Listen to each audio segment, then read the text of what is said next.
Hey there, it's author and attorney Kelly O'Connell with Knockout Radio, offering insights one podcast at a time. Today we're discussing COVID and the law and what should be done now that we know that Wuhan, China developed this, and especially looking into what has happened since Rand Paul, that hero, libertarian hero, challenged Dr. Fauci. And I've got a title of an essay that I'm publishing tomorrow morning in Canada Free Press, and it is called Diabolical Magus. Dr. Fauci sees his baleful powers wane before collapse. And since COVID escaped Wuhan labs, America must sue China for damages. Okay, so I think you know what's going on if you've been watching the news, if you've been listening to people talk.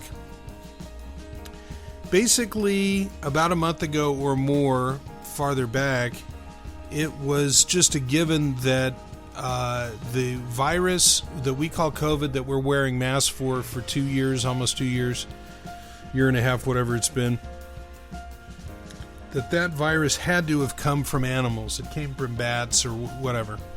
Now, that was never proved, but there was an embargo. There was a blockage in the media. You couldn't bring up the idea that the Chinese lab, a weaponizing lab, had done this. Now, undoubtedly, a lot of it has to do with Donald Trump and the hatred of the media for Donald Trump and the political class and the universities and everything, social media, whatever. But put that hatred aside for a second. Maybe Trump was onto something, because I hear that there is literally no evidence that it did not come out of the lab. And the reason is they can't find any animals that have this virus in it or that it developed from. And that was the whole idea. So the other notion is that this lab that they have in Wuhan that is used to make biological warfare viruses, to take harmless viruses and then turn them into viruses that attack humans, that virus had to have come from there. I'm not a scientist, I don't know all of it, but anyway, it was kind of embarrassing the way that Rand Paul went after Fauci and confronted him and basically forced him to admit a few things. Number one, that the masks are theater. And finally, Fauci admitted, yes, if you've got a mask on and you've been inoculated, if you have been vaccinated, it's overkill. And he said, you don't need them outside.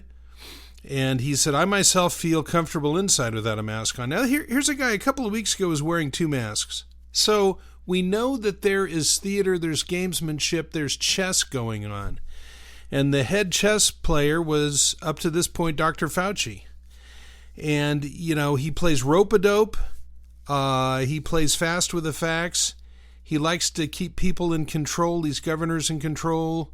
And it's no big deal to these people if somebody loses their business, goes out of business because they've been closed down for 6 months or a year.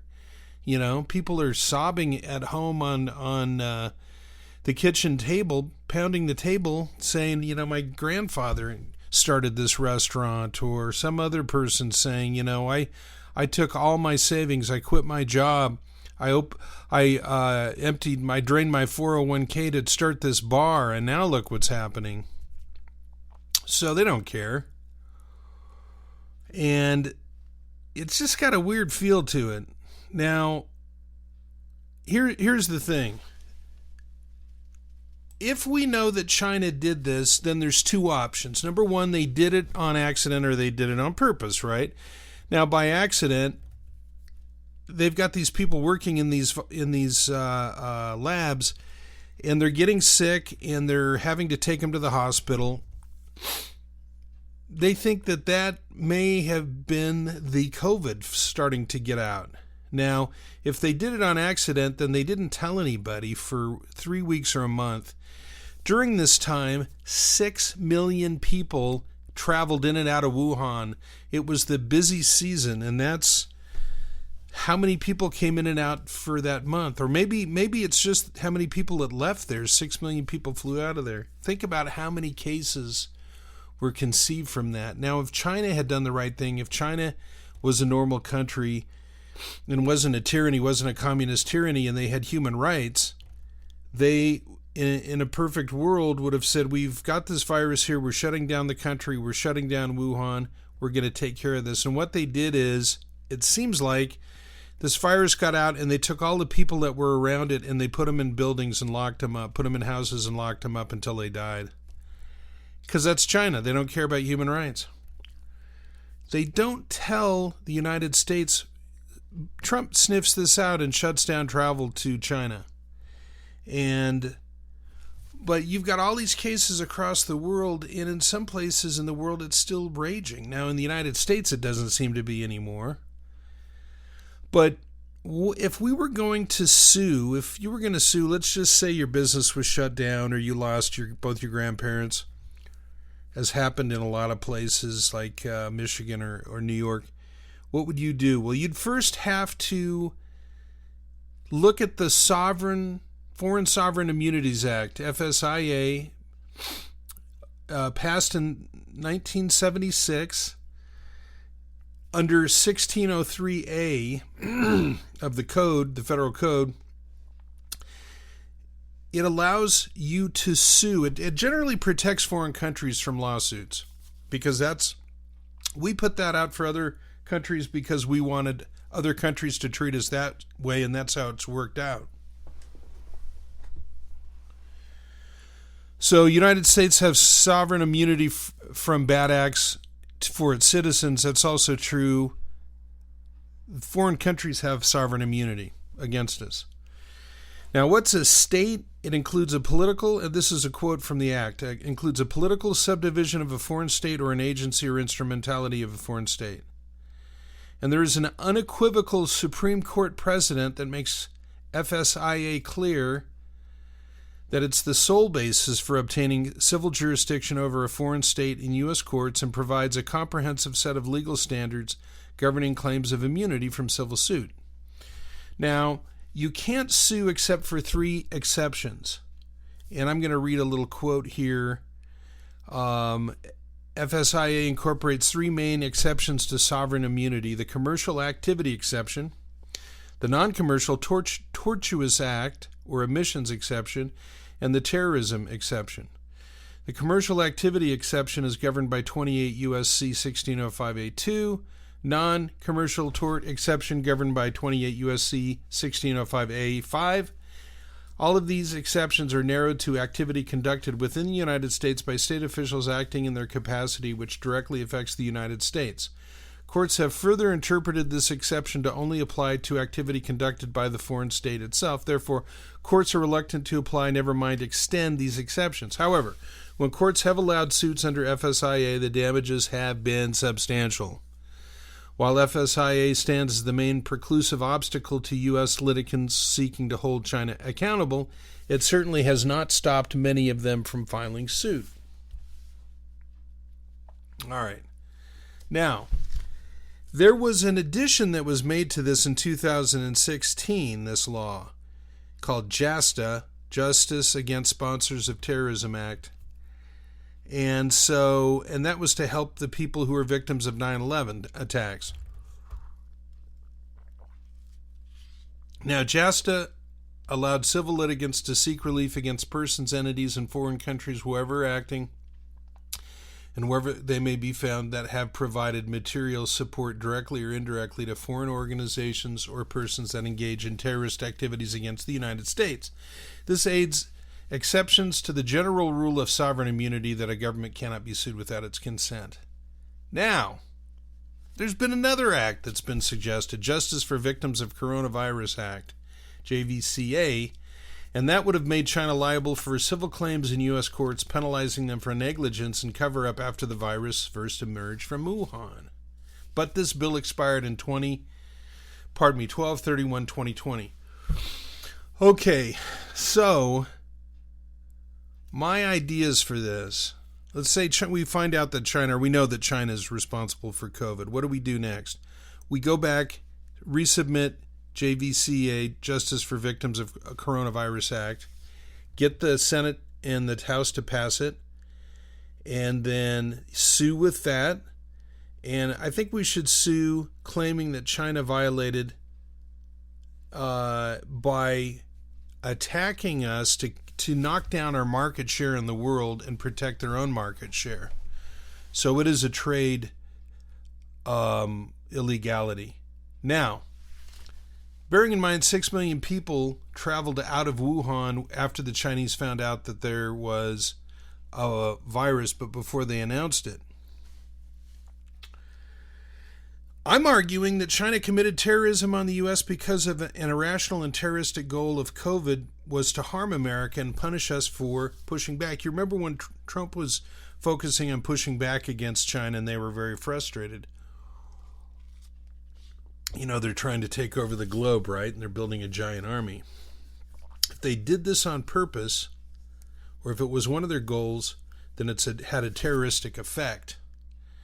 Now, I did some more research. Another way you could go after them is use RICO. You know, they used RICO to go after the mafia. And Racketeer Influenced and Corrupt Organizations Act. And scholars believe that you could use RICO internationally. And here's the quote: one avenue that has not been greatly explored in the use of RICO as a weapon. Through RICO, the United States could strike at the organizations that support international terrorism. And I argue that releasing a dangerous virus on purpose to harm another country is terrorism. Now, here's another angle: law of international responsibility. And this comes from the Trail Smelter Arbitration in the 1920s, and where British Columbia, Canada, had a smelter whose toxic fumes caused damage to forests and crops across the U.S. border into Washington State. Canada and U.S. tribunal was set up to resolve the dispute. Canada paid it. They paid for it. So we could use that with China if they accepted it. So I think we should put international lawsuits together, and we should go after China. And why is that? Number one, they're very dangerous. We got to get their attention. Number two, we've got to stop them from weaponizing these viruses, because the next one, it could be 10 times worse if you can imagine it. This was 1% deadly. Now, SARS was 10% deadly. 10 out of 100 people died who got SARS. 1 out of 100 people who got COVID died. So next time, what if it's SARS and they let it go? Because they're trying to take over the world. And they don't care about how many people in their own country die because they have 1.2 billion or whatever. So we got to get their attention, and we should try to make whole the people in the United States that have lost everything.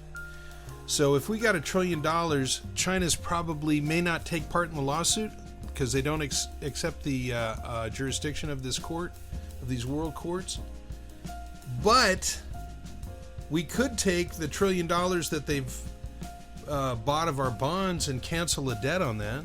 Say we don't owe it to you anymore. Trump was saying pay each person who died, the family of each person who died, $10 million. That's $1 trillion right there. It's probably 2 or 3 trillion at this point. So heavy tariffs and taxes must be placed on Chinese goods. So the ultimate goal is a Chinese reckoning. We must encourage all international allies to aid our attempts to force justice on China. We want to make them an international pariah who stops pretending that only China exists, only their interest exists. And so ultimately we need to save the world from the next biological attack, and we must harshly sanction them. Anything less simply accepts a world menaced and continually sickened by the biological warfare of an unholy communist tyranny, a state who does not accept human rights, intellectual property rights, or the existence of a God who carefully establishes just rules, then judges pompous scofflaws and the arrogant deeds of greedy, evil men. All right, let's see how many minutes that was. Not bad, 15 minutes, my exact goal. Thanks for tuning in. I'm going to be here tomorrow, so come back and subscribe to my channel. Thanks a lot. Kelly O'Connell, Knockout Radio. Ciao.